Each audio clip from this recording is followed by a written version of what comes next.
Legends of Runeterra is finally here and it is a masterpiece. You start up the game for the first time and immediately get hooked by the music and the visuals. After learning the basics of the game, which takes about 15 minutes, the player is free to decide what to do.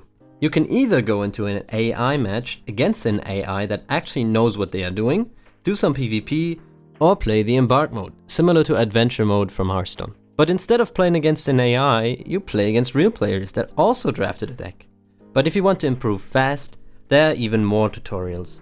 But they don't tell you what to do in the tutorials with red circles and arrows, you gotta figure it out yourself. Which is great, because you don't have the system backseat gaming you in PvP.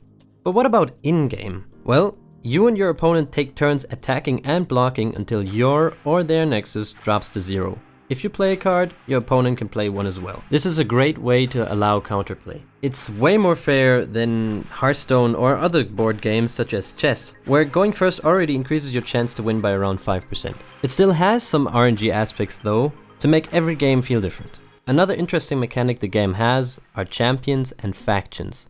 Champions decide what faction you want to play. You can have a maximum amount of 2 factions, 6 heroes and 40 cards. Most people choose 2 heroes, but you could also play more than that.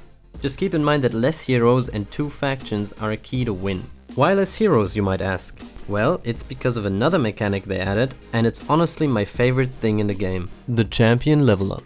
An epic animation, a game-changing card, and a big smile on your face, while your opponents just stare like, well, fuck. And a level up theme fits perfectly with the card as well. Darius, for example, is a Noxian, a faction that's sole purpose is to deal a shit ton of damage as fast as possible. But maybe you're a defensive player and rather go for a deck that lets the enemy run their units into yours, making them cry about class balance on Reddit. In that case, Freljord is amazing.